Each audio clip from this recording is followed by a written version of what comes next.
এদিকে ব নারীর টানে প্রায় আমরা বাড়ি ফিরি। বাড়ি ফেরার পথে অনেক সময় বিশেষ করে মহাসড়কে এই ধরনের আমরা দেশের বিভিন্ন প্রজাতির বিশেষ করে শিলন যে মাছগুলি আছে, কই মাছ, শিং মাছ, এই মাছগুলি আসলে আমরা মনে করি তারা বলে থাকেন বিলে থেকে খালে থেকে তারা ধরে নিয়ে আসছেন, ধান খেতে থেকে। এই ধরনের মাছগুলি আসলে তারা রং দিয়ে চাষকৃত মাছ, রং দিয়ে তারা এই ধরনের মাছ বিক্রি করে থাকেন। সাধারণ মানুষকে বোকা বানিয়ে তারা চলে যান। কিন্তু বাসায় নেওয়ার পরে যখন এই মাছগুলি আপনারা কাটবেন, কাটার পরে এটার মাছের যে আপনার যে হলুদ যে বর্ণ, এই মাছের রংগুলো উঠে যাবে। তখন বুঝতে পারবেন যে এটা আসল না নকল। আমি একজনের সাথে কথা বলছি এখানে, এদিকে এদিকে। তোর নাম কি? সুদীপ।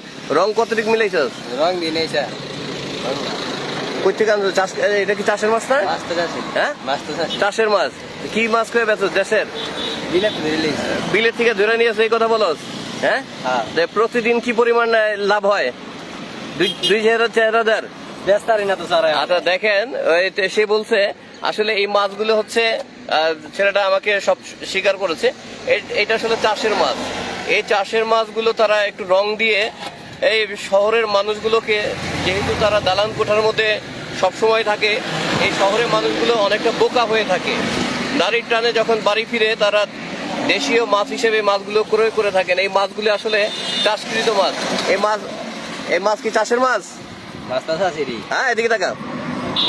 মাছ কি কিসের মাছ? মাছ তো চাষেরই স্যার। চাষের মাছ। এই পাবলিক রে কি বলো, বিলে থেকে নিয়ে আসছো?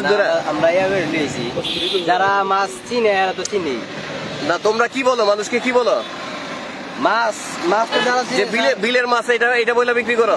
মাছ যারা চিনে এরা তো চিনি স্যার। কি বইলা বিক্রি করো? কি কমু স্যার, মাছ তো মাছই। কি কমু? বিলের মাছ বলো? বিলের মাছ বলিয়ে আবার যারা চিনে এরা নদীর মাছ বলো।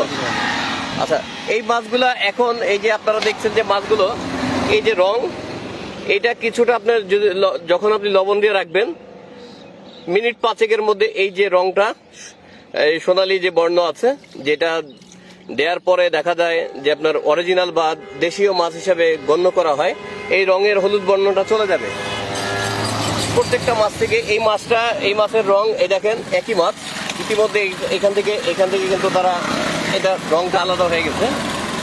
আর এইটা থেকে এইটার নিচে ছিল, এই রংটুকু এখনো আলাদা হইতে পারে নাই। এই ধরনের যে প্রতারণার হাত থেকে সাধারণ মানুষকে যে বোকা বানিয়ে তারা অর্থ লোপাট করছে, এটা আসলে অমানবিক।